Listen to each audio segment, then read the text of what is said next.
Ladies and gentlemen, Alan Holt, Vice Chairman of the United States Holocaust Memorial Council.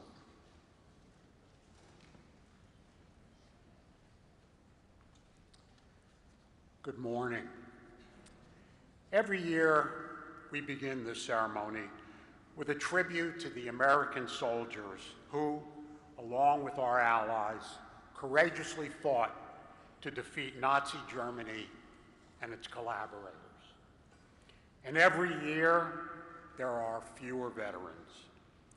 Our veterans will eventually pass from the scene, but the United States Holocaust Memorial Museum shall never forget them. Never. We will continue to honor them throughout our museum, on our Eisenhower Plaza, at our entrance wall, featuring the flags of the divisions that liberated the camps, and in our permanent exhibition.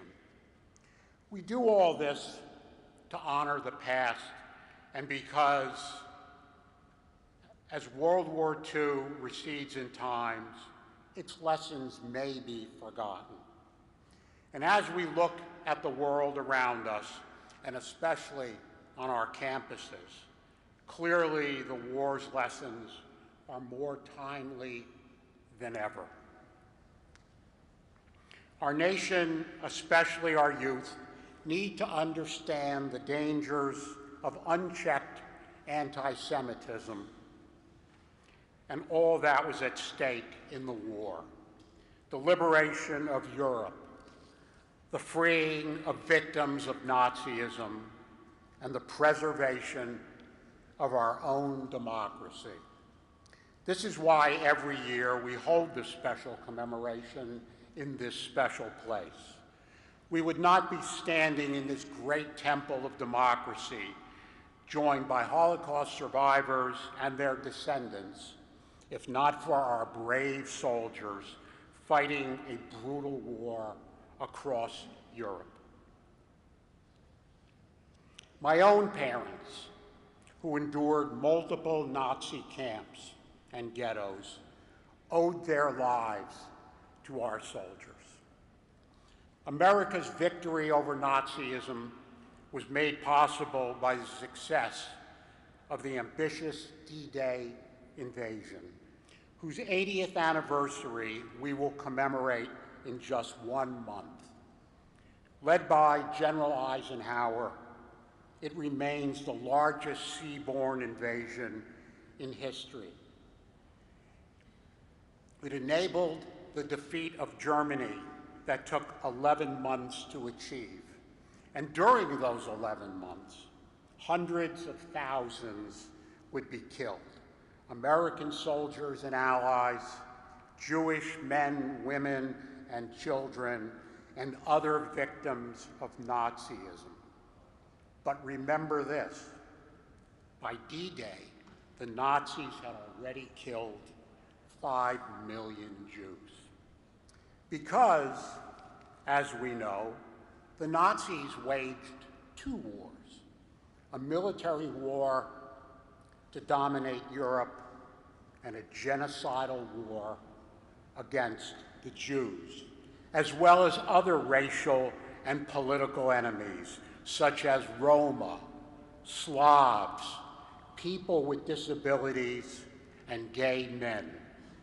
Our brave soldiers, the first eyewitnesses to the Holocaust, not only defeated Nazism, they shared the truth about the unprecedented crimes. The crimes seemed unbelievable. These soldiers told our nation that we must believe, that the unthinkable is possible. The World War II generation is often called the greatest generation. Our fellow Americans made numerous sacrifices as they came together from every political persuasion and every part of the country to support each other, to fight the war, and protect our democracy. We must never forget what they did and why. We must never forget how much we owe them we must never forget the essential lesson they teach us, that when democracy and freedom are at stake, when hatred is rampant, complacency is never an option. Thank you.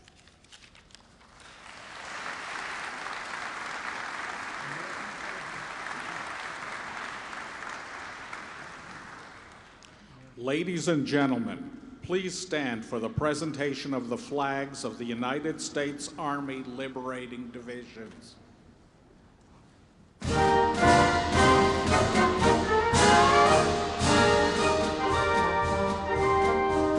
1st Infantry Division, Falkenau an der Eger. 101st Airborne Division, Landsberg. 2nd Infantry Division, Leipzig-Schönefeld and Sperrgau. 82nd Airborne Division, Verbelin. 4th Infantry Division, Dachau Subcamps. 20th Armored Division, Dachau. 8th Infantry Division, Verblin.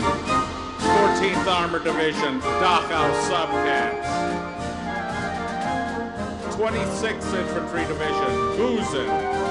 12th Armored Division, Landsberg. 29th Infantry Division, Dinslaken. 11th Armored Division, Gusen and Mauthausen. 30th Infantry Division, Weverlingen. 10th Armored Division, Landsberg. 36th Infantry Division, Kaufering Camps. 9th Armored Division, Falkenau an der Eger. 42nd Infantry Division, Dachau. 8th Armored Division, Halberstadt-Zwieberge. 45th Infantry Division, Dachau. 6th Armored Division, Buchenwald.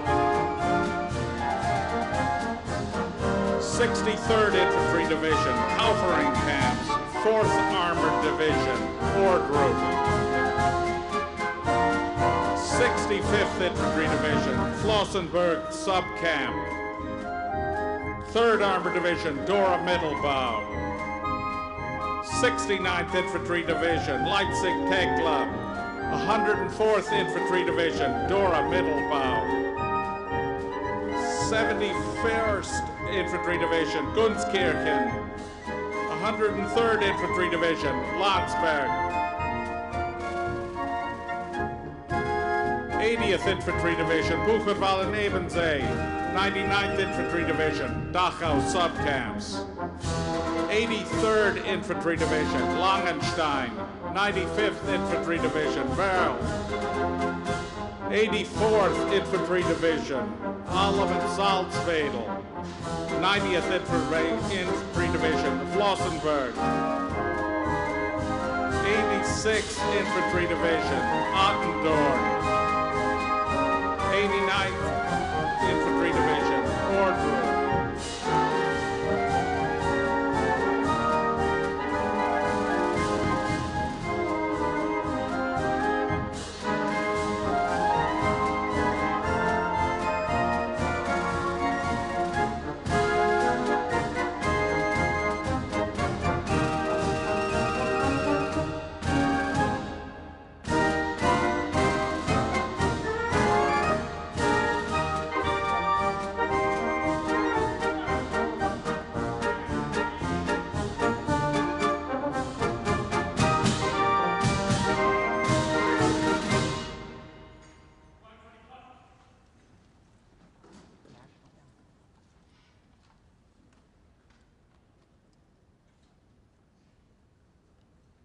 Ladies and gentlemen, please remain standing for the presentation of the national colors and the national anthem.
be seated.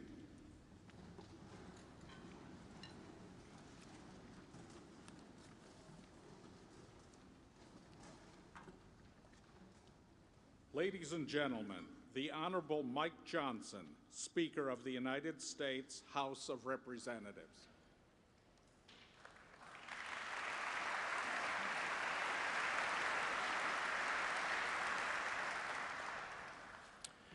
Thank you all so much. Chair Eisenstat, Vice Chair Holt, Mr. Foxman, Director Bloomfield, Leader Jeffries, President Biden, most importantly, to all of our Holocaust survivors, welcome to the United States Capitol. You honor us by your presence today, all of you. Thank you. We're here during the days of remembrance and also Jewish American Heritage Month, and on the anniversary of the Nazis' unconditional surrender to remember and to reflect. As part of Congress's mandate for the Holocaust Memorial Museum, this event is hosted every year because memories teach us. As it's been said, those who fail to learn from history are doomed, of course, to repeat it. Director Bloomfield has been leading the museum for over a quarter century now. And if you have a chance to go on a tour with her and ask her what keeps her going, she'll say something like this, which is a certain truth. Democracy is fragile. We have to remember that. And we're all capable of falling prey to our worst impulses. By the turn of the 20th century, Germany was a thriving democracy. They were on the cutting edge of technology. They had a strong economy. They were highly educated. But that did not stop evil and darkness from overtaking that country. German universities, like those at Strasbourg, were at the heart of Renaissance and intellectual life. But it was at those same elite centers of learning where Jewish faculty and students were suddenly expelled, where anti-Jewish courses were introduced, and where professors performed horrific pseudoscience experiments on Jewish people brought from nearby concentration camps. We remember what happened then, and now today, we are witnessing American universities quickly becoming hostile places for Jewish students and faculty. The very campuses which were once the envy of the International Academy have succumbed to an anti-Semitic virus. Students who were known for producing academic papers are now known for stabbing their Jewish peers in the eyes with Palestinian flags. Faculty who once produced cutting-edge research are now linking arms with pro-Hamas protesters and calling for global intifada. Administrators who were once lauded by their peers for leadership are now barring Jewish faculty and choosing not to protect their Jewish students.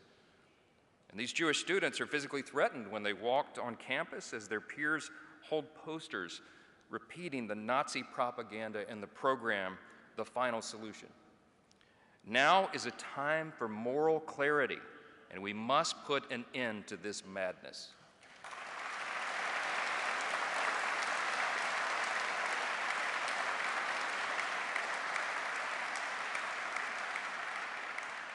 We understand that this rise in anti-Semitism comes just after the worst attack on the Jewish people since the Holocaust, on October 7th.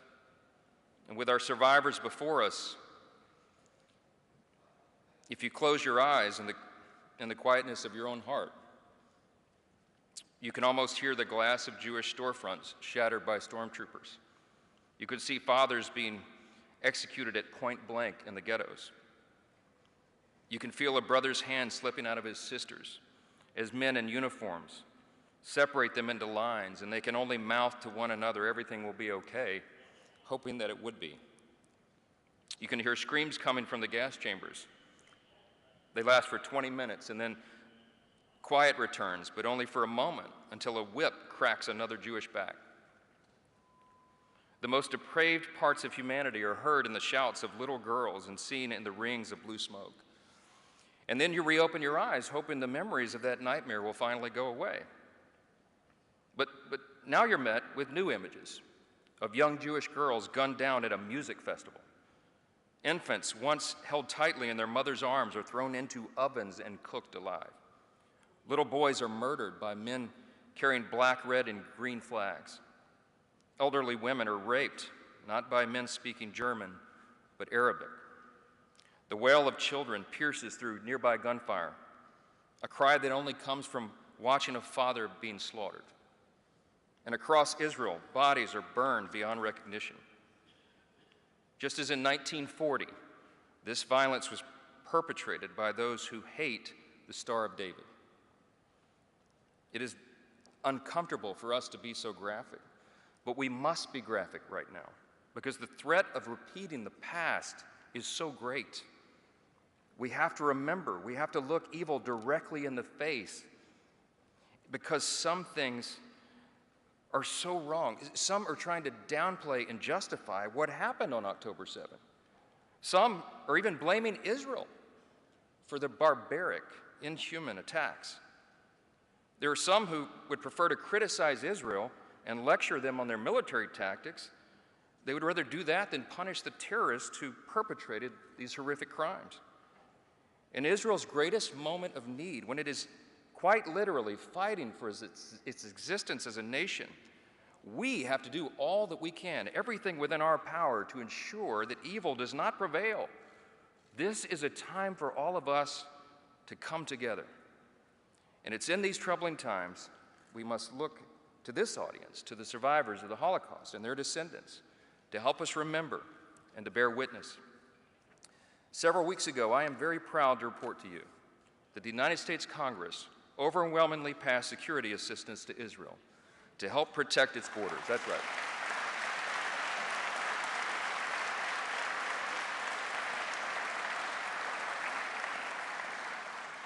We did that together, and we did it because it was the right thing to do. We did it to help Israel protect its borders, to fend off threats from Iran and Hamas and Hezbollah and all the proxies. I was proud to pass that package after months of conversations with Prime Minister Netanyahu, with the ambassadors and all the people there who are trying to defend their nation against the threats that are facing them. And now I think it's very important that we deliver that critical assistance without any delay at all.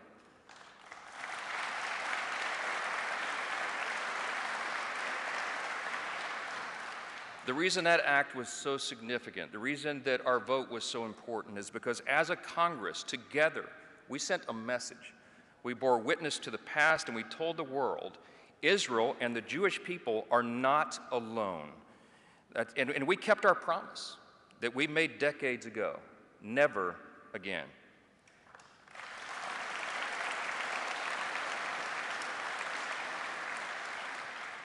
In my hometown of Shreveport, Louisiana, there's a sweet lady named Rose Van Tyne. She bore witness to what she saw in Auschwitz, and she's gone into classrooms and she's taught new generations of students about the horrors of the Holocaust.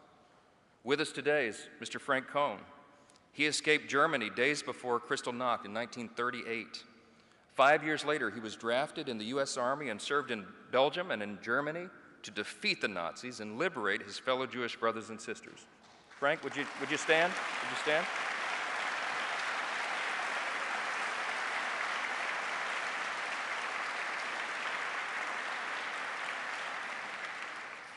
Today, we emulate folks like Rose and Frank and all those in this audience who witnessed the great horrors of the 20th century. And we also recommit to the decades-old promise, never again. All of us commit to that, never again.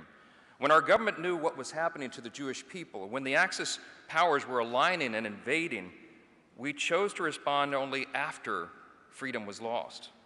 Not today. Today, we must act decisively in this moment. And we must teach the next generation. Correct those who deny the facts of the Holocaust or October 7. We must protect our Jewish students, and we must give our full-throated, unequivocal support to the nation of Israel.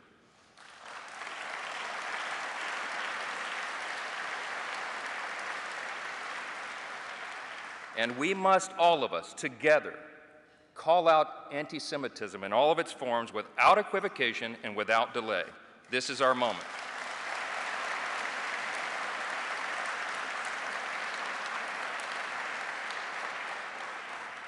We meet today with the horrific memories of October 7 and with the Holocaust in our mind, knowing that democracy really is so fragile. And we seek to fulfill God's command to Moses in Deuteronomy, as it is inscribed in the Holocaust Memorial Museum. Guard our souls carefully, lest you forget the things your eyes saw and lest these things depart your heart all the days of your life. We must always remember, and we will. God bless you.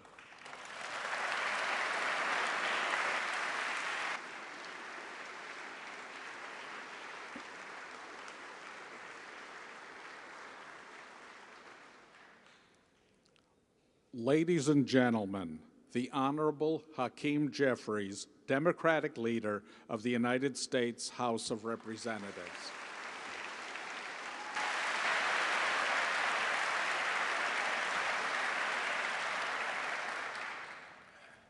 President Biden, Speaker Johnson, Speaker Emerita Pelosi, Ambassador Eisenstat, Director Bloomfield, all of my colleagues in Congress, honorable ambassadors to Frank, Abe, Manny, Ray, Alfred, all those survivors whose lives we honor, and to all those assembled for this incredibly important event.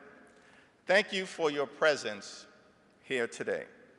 Let me begin by making clear our commitment to doing everything that we can with the positions of authority that we have in the times when it matters the most, to ensure that never again unequivocally means never again. More than 40 years ago, Congress established the days of remembrance and enshrined into law the moral necessity to gather in commemoration of the 6 million Jews who were brutally murdered during the Shoah. Holocaust survivor, author, and noted humanitarian Elie Wiesel, when accepting his Nobel Peace Prize in 1986, said that action is the only remedy to indifference. And he made clear that indifference is the most insidious danger of all. This is a day for remembrance and action, a day to honor the memory of all those murdered by the evil Nazi regime. It's a day to honor the Holocaust survivors like Eva Cooper from New York City, and so many others who endured and escaped unconscionable atrocities. It's a day to recommit to the struggle against indifference.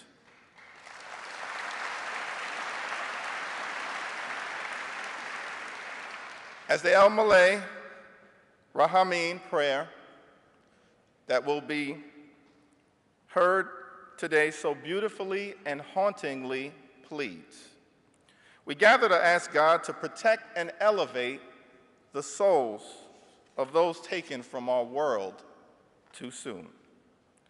We are also here exactly 7 months to the day of the horrific atrocities committed by Hamas on 10/7, the largest loss of Jewish life on a single day since the Holocaust. There are families whose loved ones were slaughtered. There are hostages still being held in horrific conditions. And we are witnessing a deeply disturbing rise in anti-Semitism on campuses throughout the country and in the world. This is a very searing time for the Jewish community.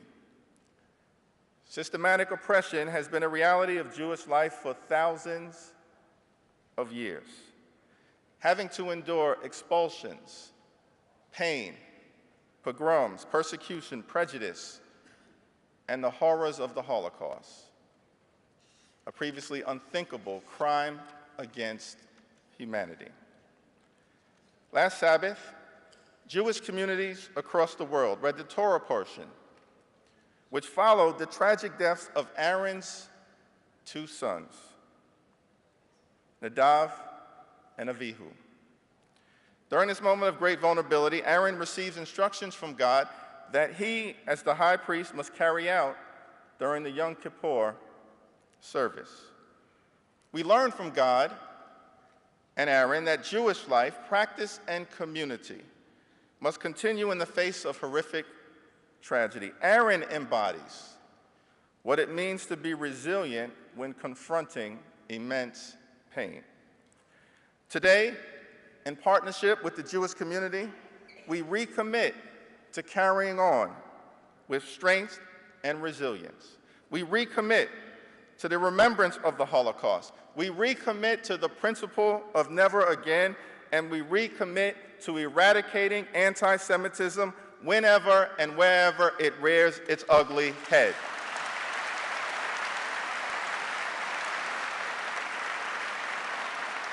As we lift up the spirit and memory of all who perished during the Holocaust and honor the survivors with us today, let us always place irreversible determination over indifference. The effort to combat anti-Semitism is not a Democratic issue or a Republican issue. It's an American issue. We must crush anti-Semitism along with racism, sexism, Islamophobia, xenophobia, homophobia, and all other forms of hatred together. That's the American way. Together. And together, we will defeat anti-Semitism with the fierce urgency of now. That's a moral necessity. God bless each and every one of you. God bless the survivors. May God bless the United States of America.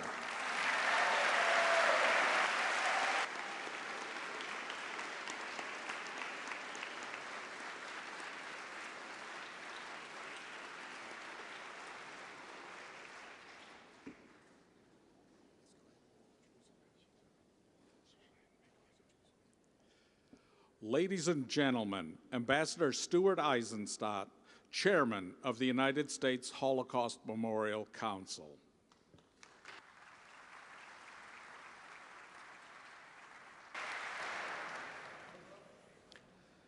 For the Jewish community in our country and around the world, these solemn days of remembrance come at a particularly fraught time. The unimaginable has become a reality before our eyes. What would the 6 million victims of the Holocaust, murdered because of a Nazi racial ideology rooted in historical anti-Semitism, think about its revival in the United States in the 21st century? In the United States, whose brave soldiers defeated Hitler's Nazi regime and along with our allies, liberated the concentration camps. What do the aging eyewitnesses, the 245,000 Holocaust survivors around the world, almost 40,000 in our own country, think when they witness a rise of anti-Semitic outbursts, harassment, threats, and violence on our campuses, in the land of the free and the home of the brave, evoking what they witnessed as young girls and boys in Nazi-occupied Europe? What do they make of the fact that for the last several years before October 7th, police guards were necessary at synagogues and Jewish day schools and community centers? How do they come to terms with seeing so many young people justify Hamas's brutality, which carried out the greatest single-day loss of Jewish lives in Israel since the Holocaust? How do we best honor the memory of those who died at the hands of the Nazis, 6 million men, women, and children? At the outbreak of World War II, September 1st, 1939, there were 17 million Jews in a world of 1 billion. Now, there are only 15.7 million in a world of 8 billion. But sheer numbers mask the loss and the Holocaust of the flower of Jewish religion, culture, the arts, science, and yes, those eking out a living in small shtetls but preserving their Jewish heritage. We should honor them in the following ways. First, we owe it to the 250,000 Holocaust survivors to do all we can to assure that in their remaining years they live in a dignity denied them in their youth. And yet, despite generous reparations payments by post-war Germany, which I've helped negotiate, those going back to 1952, today 90% of survivors live in or near poverty in the former Soviet Union and Central and Eastern Europe, 35% in the State of Israel, and 30% in our own country, the richest in the history of the world. Joe Biden, when he was vice president, championed a U.S. government program to help survivors. But we all owe it to aging survivors to do more to assure that they are well taken care of.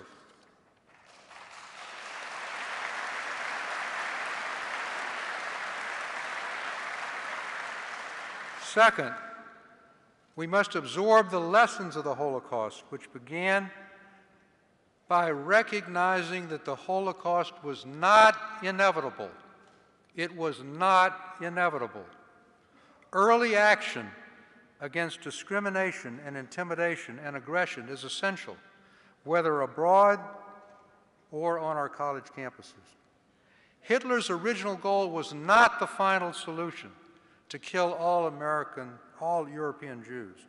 Rather, it was to make Germany Judenrein, free of Jews. He methodically proceeded step by step to gauge German and world opinion to the gradual disenfranchisement of German Jews. And here's what he saw: no boycott of the Berlin Olympics, no economic sanctions or other action after the Anschluss with Austria, no action with the takeover of the Czech Sudetenland and the Munich Pact, no action after the fierce pogrom of Kristallnacht, with thousands of synagogues and Jewish businesses torched and mass Jewish arrests. Hitler specifically commented on the failure of the 1938 Avian Conference, called by President Roosevelt to deal with German Jewish refugees seeking to escape the Nazis' grasp, but failing to lift immigration quotas. And the barring in 1939 of the SS St. Louis with over 900 Jewish refugees waiting for 3 days to land in Miami Harbor and being turned back. Hitler concluded that the world believed that Jews were dispensable. Once World War II began, the Roosevelt administration knew from multiple sources, documented by our Holocaust Museum and other scholars, of the mass murder of the Jews, but failed to take special action to save Jews and other minorities. Our museum's special exhibit, Americans in the Holocaust, revealed that the State Department kept as many Jewish refugees out of America as possible, and frankly, this reflected the views of a majority of the American public, despite their knowing of and opposing the Nazi terror against the Jews. In 1944, in the U.S. Treasury Department, in which I had an office, the staff of the Treasury Department presented to Treasury Secretary Morgenthau a remarkable report, unlike that I think any agency has ever presented to the head of a major department. It was entitled, "The Acquiescence of This Administration in the Murder of the Jews." The staff of the Treasury Department presented that to the Secretary.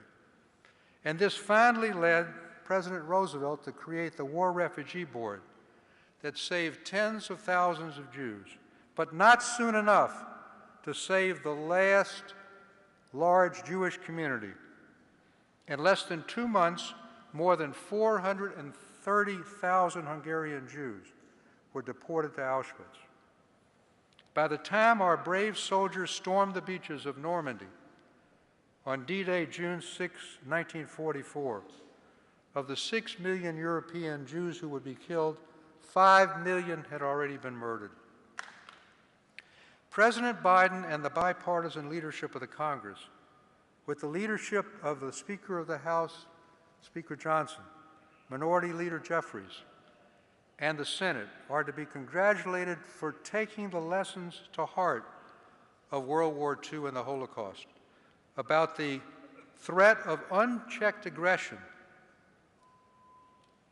by continuing aid to Ukraine's defense of democracy against Vladimir Putin, who has repeatedly publicly distorted and exploited the Holocaust, and at the same time passing aid to Israel at its moment of greatest threat, a threat from Hamas and other terrorist organizations who do not seek a peaceful solution to the Palestinian-Israeli dispute, but rather to eliminate Israel root and branch as a Jewish state.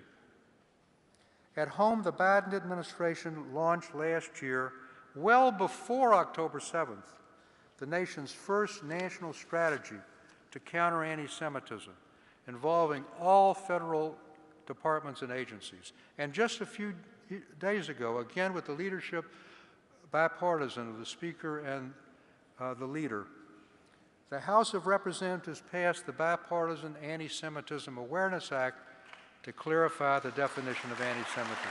We thank you.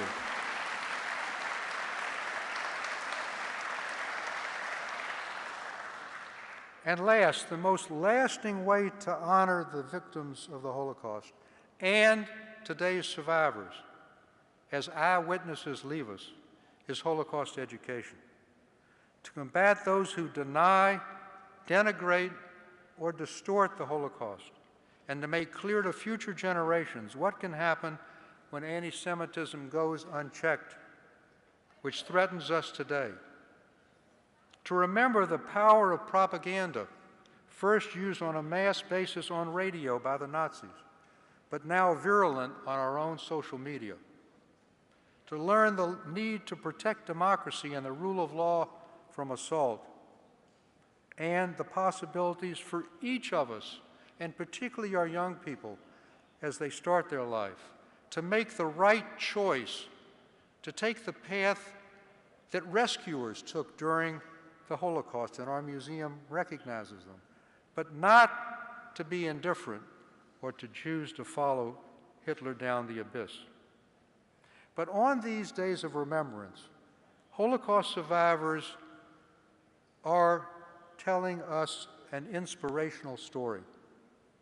It's a story of resilience.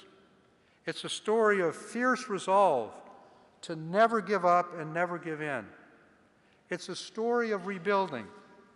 It's a story of not allowing the trauma of losing their families and their communities and their abandonment by the world to deter them from creating a new life with new families and a renewed determination to follow the Jewish admonition of Tikkun Olam, repairing the holes in the fabric of the world. You truly are our inspiration as we confront unprecedented anti-Semitism in our own time, in our own country, to rededicate ourselves to fulfilling Elie Wiesel's vision that no one's future should be like their past.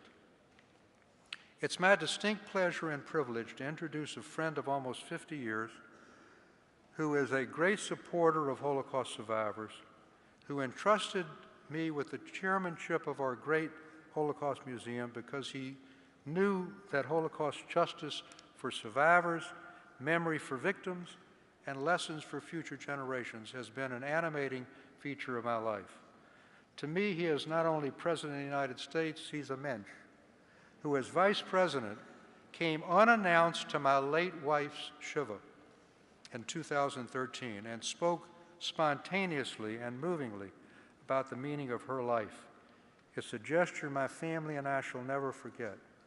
Ladies and gentlemen, Mr. Speaker, Leader Jeffries, members of Congress, dignitaries, and most especially Holocaust survivors, the President of the United States, Joe Biden.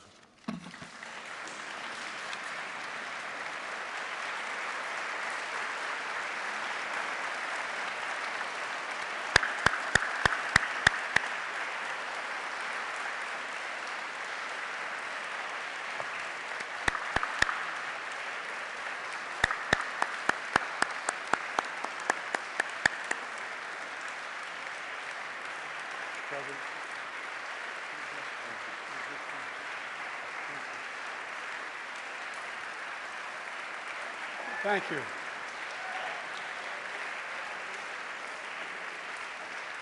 Thank you, and please. Thank you, Stu Eisenstat, for that introduction, for your leadership in the United States Holocaust Memorial Museum. You're a true scholar and statesman and a dear friend. Speaker Johnson, Leader Jeffries, members of Congress, and especially the survivors of the Holocaust. My mother were here, she'd look at you and say, God love you all. God love you all. Abe Foxman and all other survivors who embody absolute courage and dignity and grace are here as well. During these sacred days of remembrance, we grieve, we give voice to the 6 million Jews who were systematically targeted and murdered by the Nazis and their collaborators during World War II.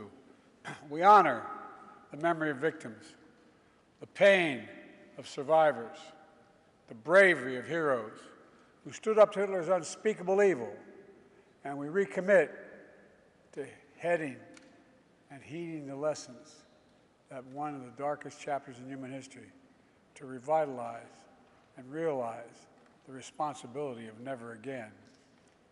Never again, simply translated for me, means never forget.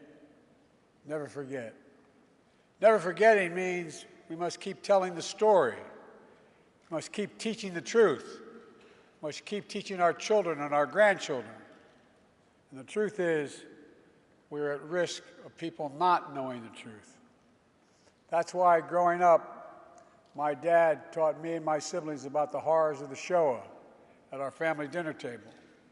That's why I visited Yad Vashem with my family as a senator, as vice president, and as president.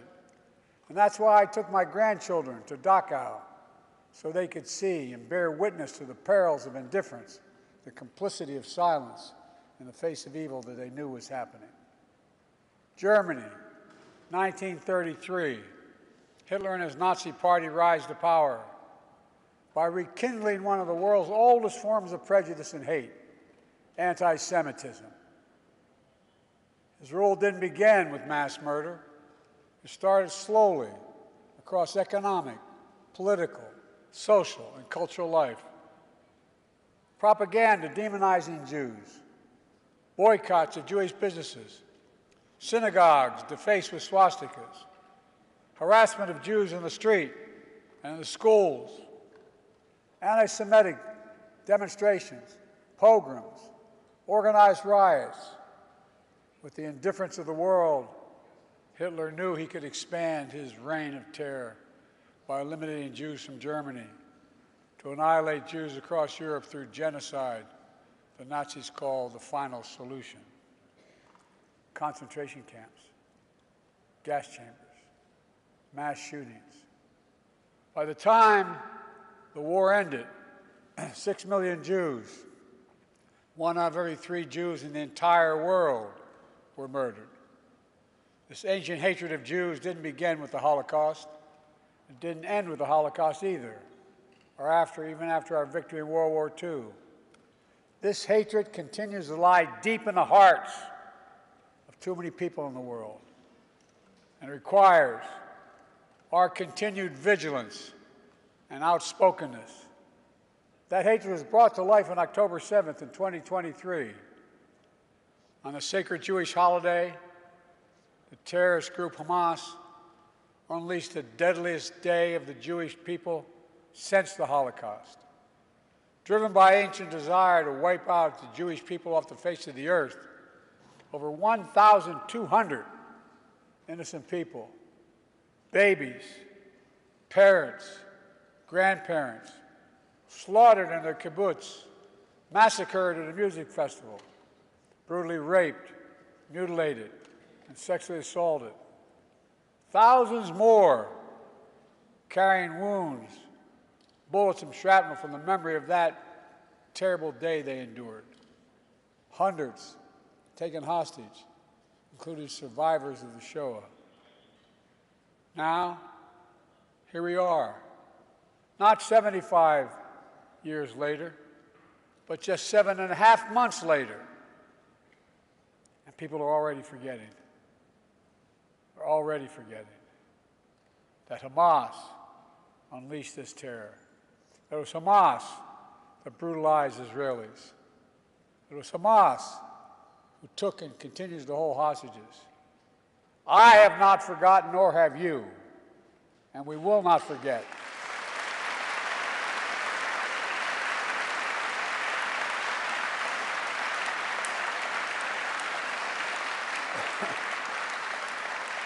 And as Jews around the world still cope with the atrocities and trauma of that day and its aftermath, we've seen a ferocious surge of anti-Semitism in America and around the world.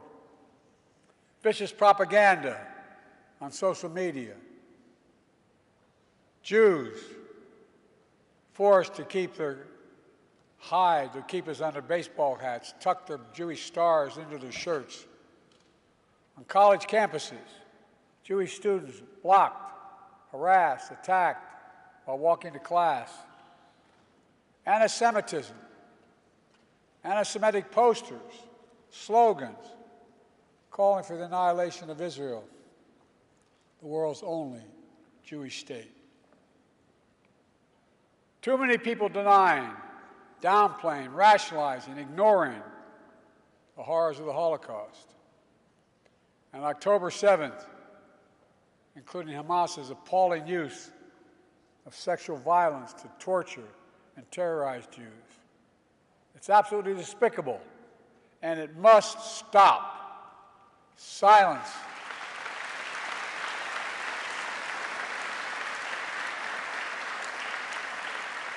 Silence and denial can hide much, but it can erase nothing. Some injustices are so heinous, so horrific, so grievous, they cannot be buried, no matter how hard people try. In my view, a major lesson of the Holocaust is, as mentioned earlier, was not inevitable. We know hate never goes away, it only hides. And given a little oxygen, it comes out from under the rocks. But we also know what stops hate. One thing, all of us. The late Rabbi Jonathan Sachs described anti-Semitism as a virus that has survived and mutated over time. Together, we cannot continue to let that happen.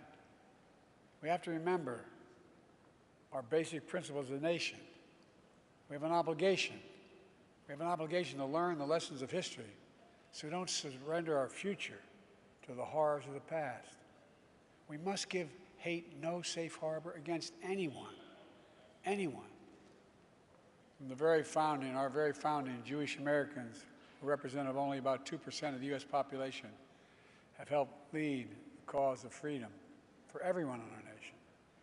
From that experience, we know scapegoating and demonizing any minority is a threat to every minority and the very foundation of our democracy. So in moments like this, we have to put these principles that we're talking about into action. I understand people have strong beliefs and deep convictions about the world. In America, we respect and protect the fundamental right to free speech, to debate and disagree, to protest peacefully, and make our voices heard. I understand that's America, but there is no place on any campus in America, any place in America, for anti-Semitism or hate speech or threats of violence of any kind.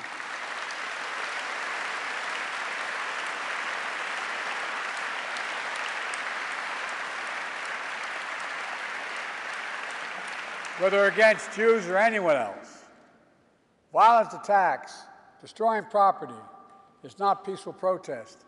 It's against the law. And we are not a lawless country. We're a civil society. We uphold the rule of law. And no one should have to hide or be brave just to be themselves.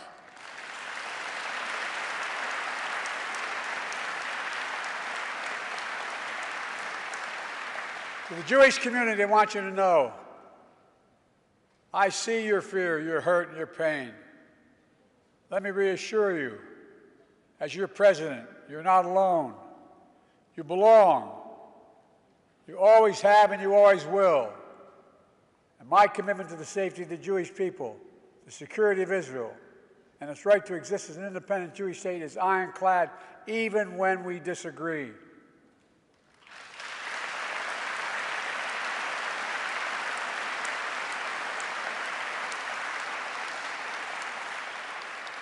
My administration is working around the clock to free remaining hostages, just as we have freed hostages already, and will not rest until we bring them all home.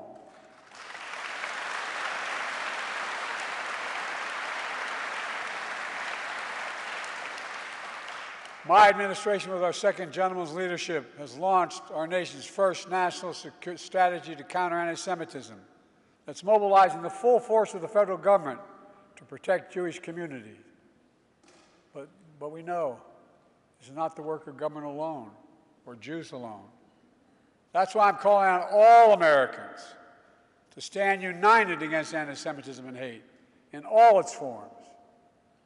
My dear friend, and he became a friend, the late Elie Wiesel said, quote, "One person of integrity can make a difference." We have to remember that, now more than ever. Here in Emancipation Hall, the U.S. Capitol, among the towering statues of history, is a bronze bust of Raoul Wallenberg. Born in Sweden as a Lutheran, he was a businessman and a diplomat. While stationed in Hungary during World War II, he used diplomatic cover to hide and rescue about 100,000 Jews over a 6-month period. Among them was a 16-year-old Jewish boy who escaped a Nazi labor camp. After the war ended, that boy received a scholarship from the Hillel Foundation to study in America. He came to New York City penniless, but determined to turn his pain into purpose, along with his wife, also a Holocaust survivor.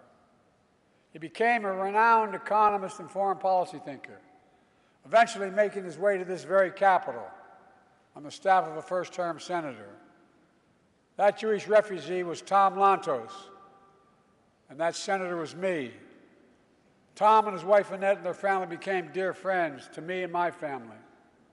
Tom would go on to become the only Holocaust survivor ever elected to Congress, where he became a leading voice on civil rights and human rights around the world.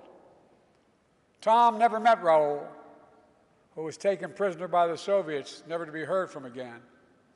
But through Tom's efforts, Raoul's bust is here in the Capitol. He was also given honorary U.S. citizenship, only the second person ever after Winston Churchill. The Holocaust Museum here in Washington is located on a road in Raoul's name. The story of the power of a single person to put aside our differences, to see our common humanity, to stand up to hate, and its ancient story of resilience from immense pain, persecution, to find hope, purpose, and meaning in life, we try to live and share with one another. That story endures. Let me close with this. I know these days of remembrance fall on difficult times. We all do well to remember. These days also fall during the month we celebrate Jewish American heritage. A heritage that stretches from our earliest days to enrich every single part of American life today. Great Jewish American, named Tom Lantos, used the phrase, "The veneer of civilization is paper thin. We are its guardians, and we can never rest." My fellow Americans, we must be those guardians. We must never rest. We must rise against hate, meet across the divide, see our common humanity, and God bless the victims and survivors of Shoah. May the resilient hearts, the courageous spirit, and the eternal flame of faith of the Jewish people forever shine their light on America and around the world. pray God. Thank you all.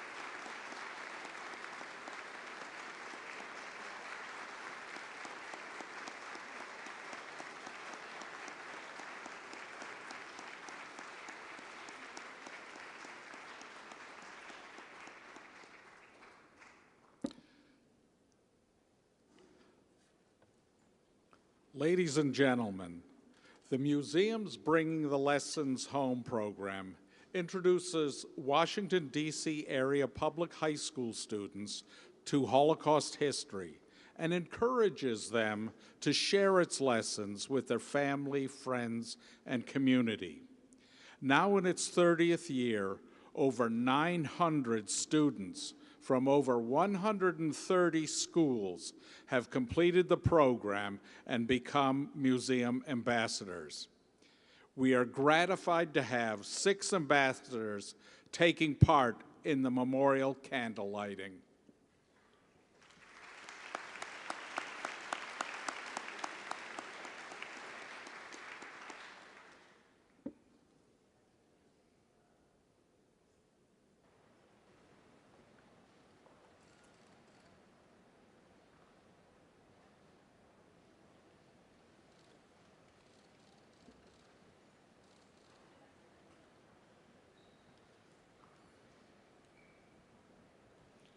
My name is Maya Riggs, and I remember.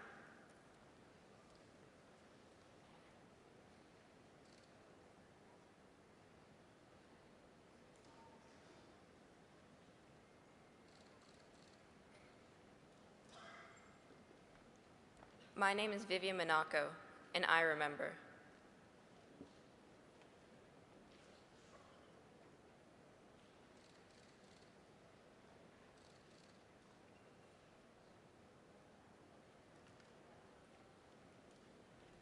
My name is Ana Lizondo, and I remember.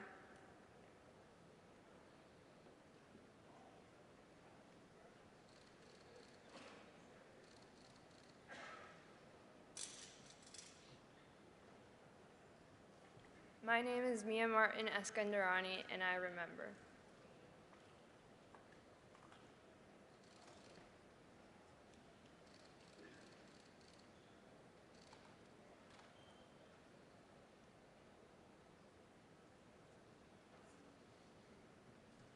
My name is Sanaya Evans, and I remember.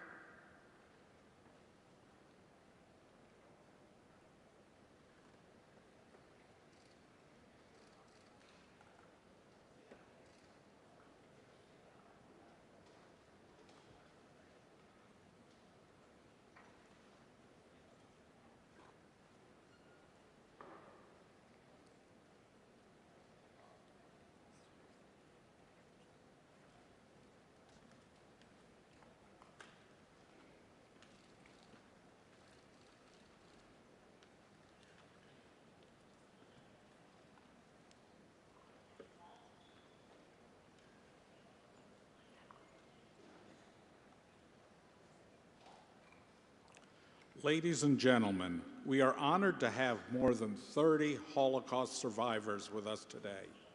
And now some will share memorial reflections. My name is Alfred Munzer.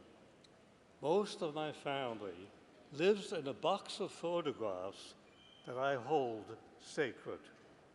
The box holds the memories of members of my family, most of whom were deported and did not come back.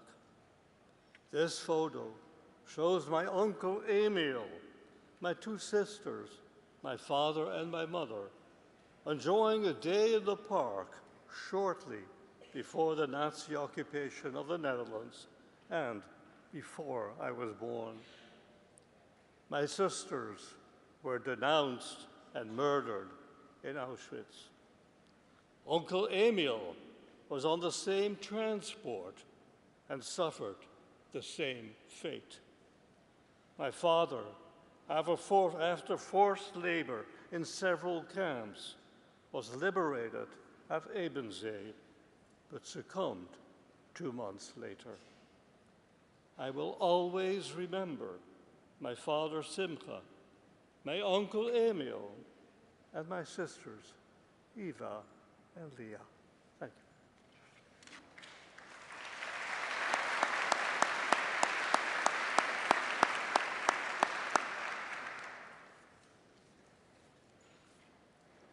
My name is Ray Goldfarb. In my hand is a photo of my mother Dina and my brother Shlomo. This is the only possession that remains from my life before the Holocaust. The photo had been pulled out of the trash by our neighbor, who wanted a keepsake of our friend who had disappeared. It was given to my mother after liberation, when she returned to our hometown in Poland. My brother was only 4 years old when my mother placed him with a local farmer, but they were betrayed. The farmer was beaten and my brother was killed. I will always remember my brother Shlomo and the 3,000 members of the Jewish community in my hometown.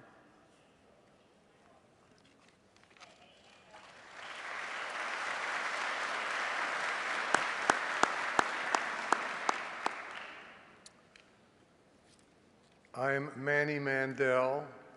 The object I hold was my lifeline during those terrible months I spent in Bergen-Belsen. When I became ill, my mother read excerpts from this Hungarian edition of Robinson Crusoe. How lucky I was that my mother was allowed to stay with me and that I'd been able to bring a piece of home with me. Many, including my extended family members, were not so lucky. They were deported, their belongings confiscated before they were murdered.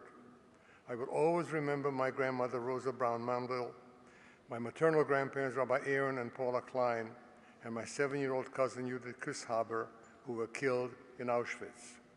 As we recite the Mourner's Kaddish and chant the traditional prayer for the soul of the dead with cantor Zell, I invite you to stand and hold high a photo that's on your chair. Together we honor their lives and remember them.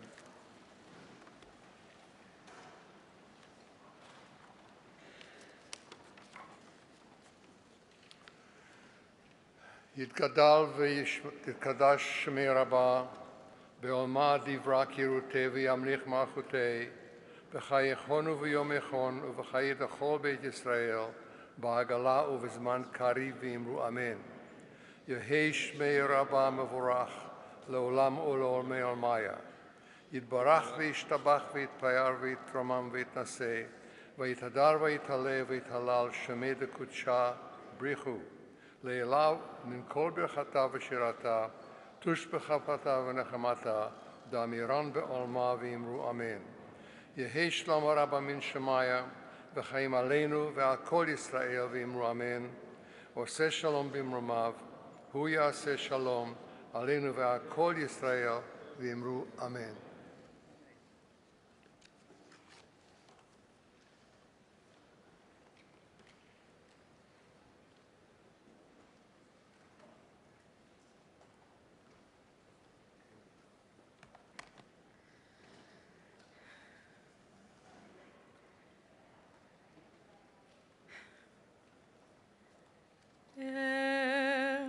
מלא רחמים, שוכן במרומים, המצא מנוחה נכונה על כנפי השכינה, במעלות קדושים וטהורים, כזוהר הרקיע מזהירים את כל הנשמות של 6 מיליוני היהודים חללי השואה באירופה, שנהרגו, שנשחטו, שנשרפו ושנספו על קידוש השם בידי המרצחים הגרמנים ועוזריהם משאר העמים. באושוויץ, טרבלינקה, מיידנק, מאטהאוזן, ברגן-בלזן, סוביבור ובשאר מחנות השמדה שהלכו לעולמם. ובעבור שכל הקהל מתפלל לעילוי נשמותיהם, לכן בעל הרחמים יסירם בסתר כנפיו לעולמים, ויצרור בצרור החיים את נשמותיהם.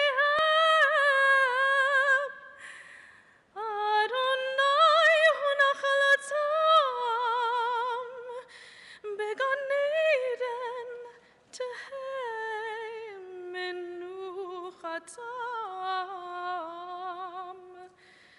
ויעמדו וגורלם לקץ הימין, ונאמר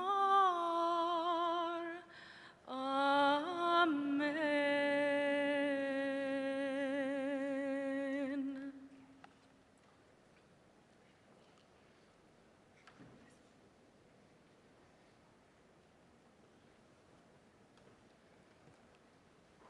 Ladies and gentlemen, Abe Foxman, Holocaust survivor and member of the United States Holocaust Memorial Council.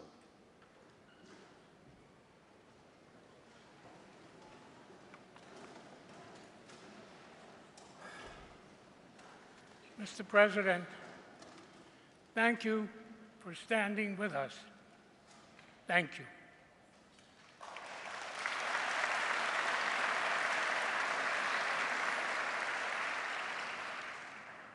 Teure und liebe Brüder und Schwestern, Scheres Hapleto,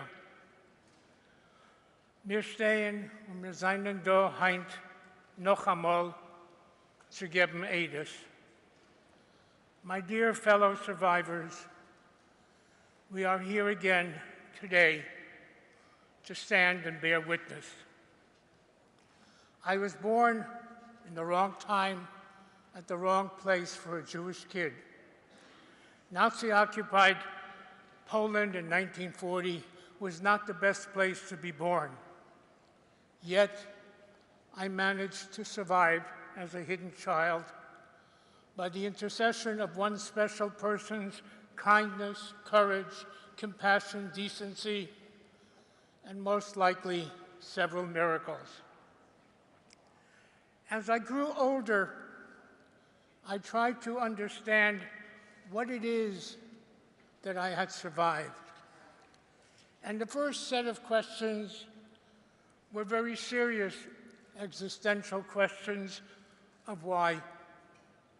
Why did the Shoah, the Holocaust, happen to the Jewish people? Why did over 1.5 million Jewish children perish? Why was the world silent? And why didn't the Almighty intervene? To those universal questions of why were added very personal questions of why. Why me? Why me?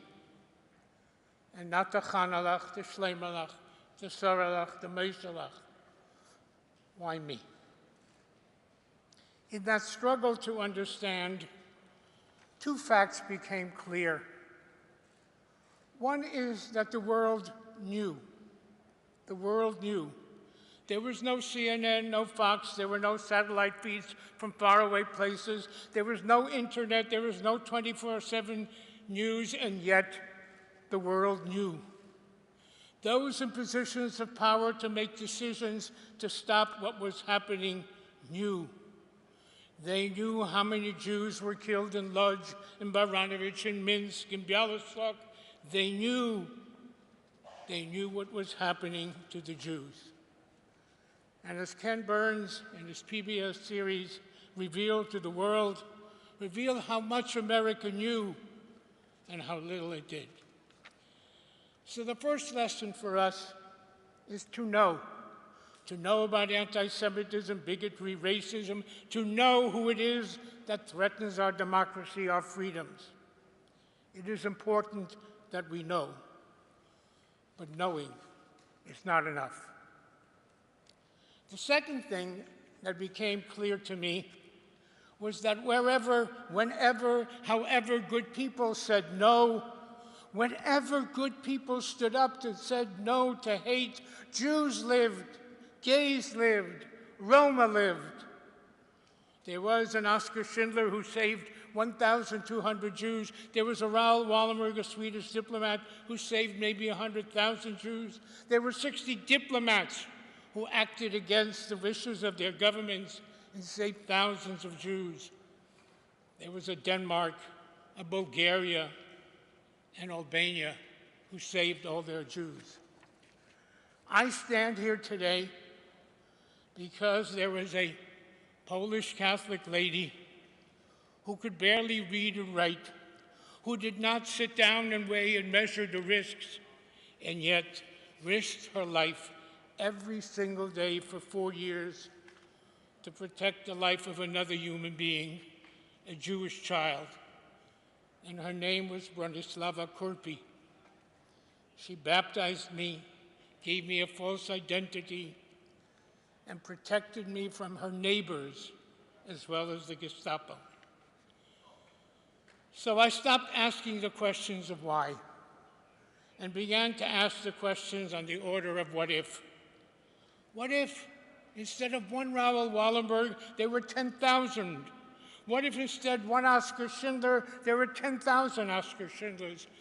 What if this wonderful country of ours had permitted the passenger ship to St. Louis to dock at these shores and unload its cargo of refugees? What if we bombed Auschwitz? What if Canada had found room for 5,000 Jewish orphans? What if we traded trucks for Jews? What if Switzerland would have permitted the entry of Jewish orphans? The Dominican Republic said yes to Jewish refugees. Cuba said yes to Jewish refugees. But America and Canada said no. And sadly, there was no state of Israel to open its doors. Bearing witness also gives me an opportunity to say thank you to my nanny, Bronislava Kurpi, whom I never thanked and whom I never said goodbye to.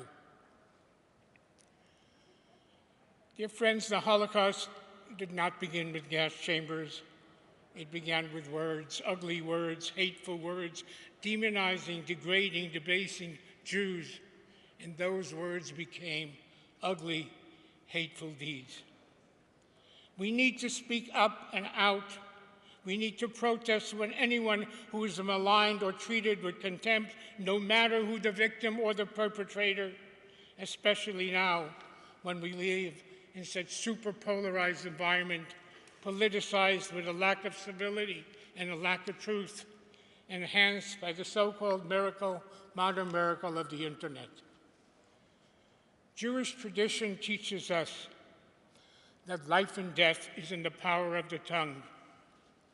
3 times a day, Jews who follow that tradition ask the Almighty, Nitzor lishoni mira, keep my mouth from speaking evil. We believe in the power of words, in the power of good people to stand up and say no. Never again was an 11th commandment etched in the aftermath of Auschwitz. It was etched by the Jewish people based on a Jewish experience, but never again that pledge, that imperative, that commandment has a universal message and mandate. For all of us today must bear witness and be faithful to the commandments which instructs all of us to never again be silent. Never again be silent whenever anyone is in fear, in danger, isolated, singled out because of the color of their skin, their religion, their ethnic origin, their sexual orientation, or anything that makes them different from the rest. Who would have believed that we, the survivors, would in our lifetime bear witness to a global epidemic of anti-Semitism, including in our beloved country? That Israel, the Jewish state, would again be under attack. That the Jewish people would again be under attack. That Zionism, the national liberation movement of the Jewish people, would again be challenged and attacked. So it is again our responsibility, fellow survivors, not only to bear witness, but to shout out, for we dare not be silent. Thank you.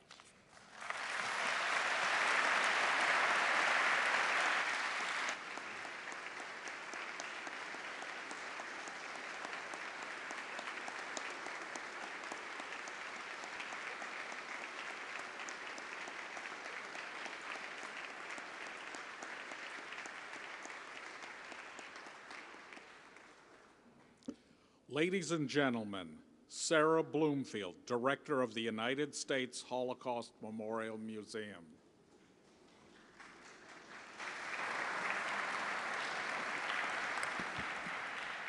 Exactly 80 years ago, the war was beginning its long and deadly ending.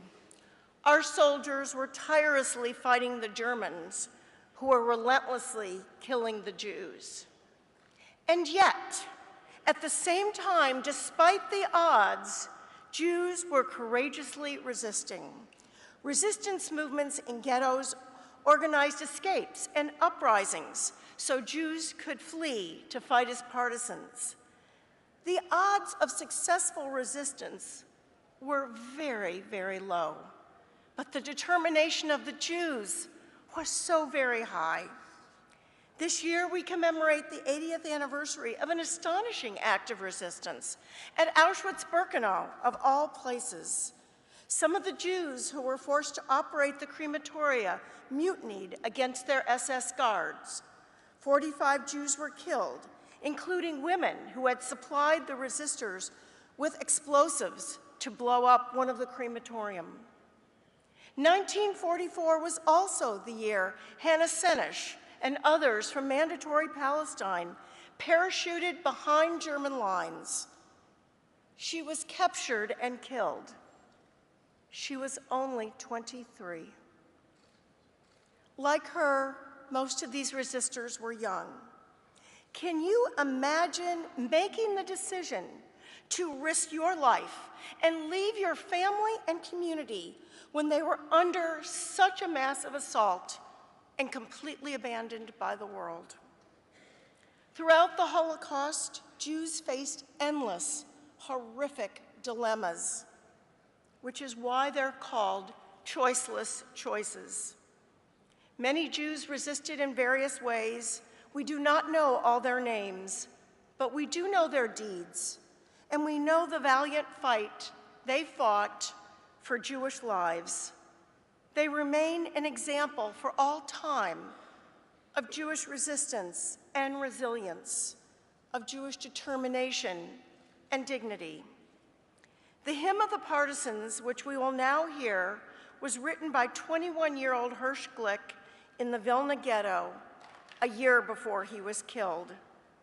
Every time I hear this song, I think about the unthinkable circumstances in which it was written, and the continued refrain, "We are here, we are here." The remarkable story of Jewish resistance remains an inspiration for all times, and especially these times, as 8 decades later, Jews continue to refrain, "We are here, we are here."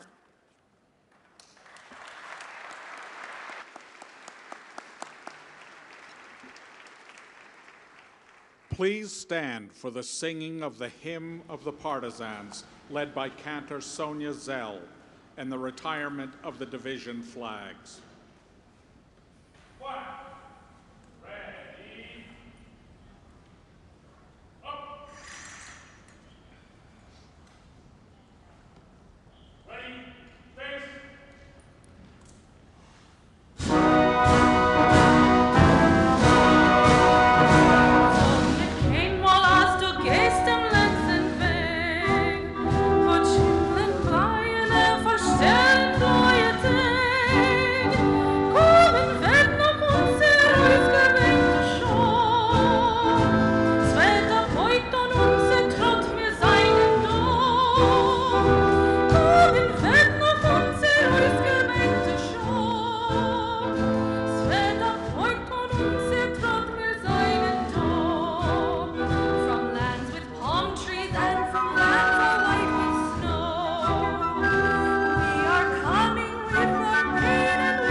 Ladies and gentlemen, please remain at your seats until the official party departs.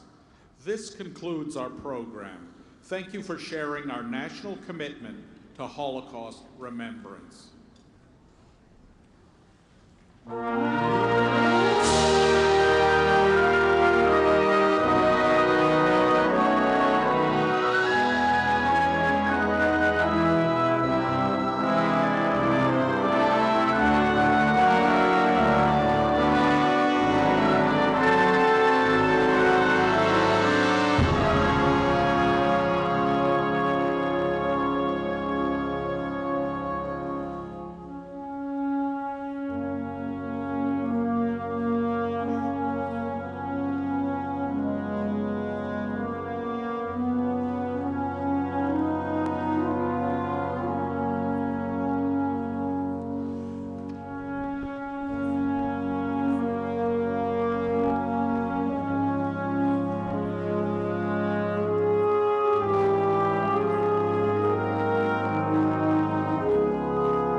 couldn't be right in the fucking middle, right when you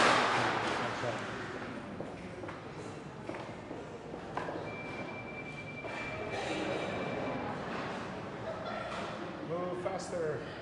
Move faster.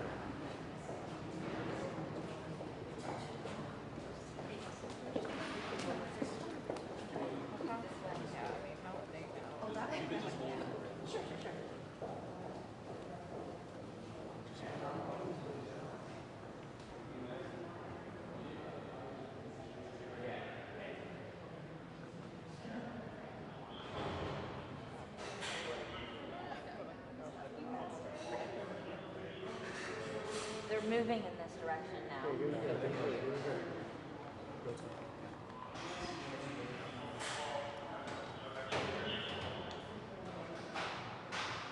much of a shot.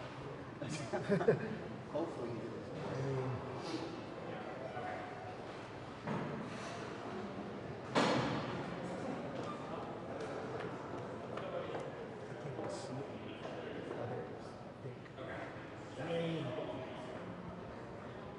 There's like 50 people. I guess most of it's coming down the ramp on the left. Yeah, I saw him. He's gonna be blocked. He'll give us a wave. Yeah, I'm just gonna wait. Wide.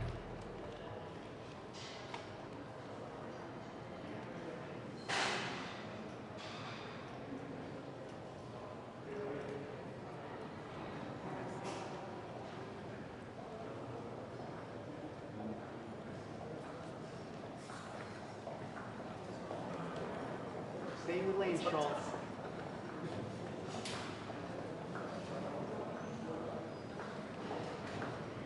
Mr. President, TikTok just filed suit against the federal government. How do you respond? Do you have any response to the TikTok lawsuit, sir, over the law that you just signed, forcing its sale? That was even worse than I expected. It's worse than Wait, who was that? I mean, I had trouble finding you in that mess. I think you put the speaker in. Yeah. That's it.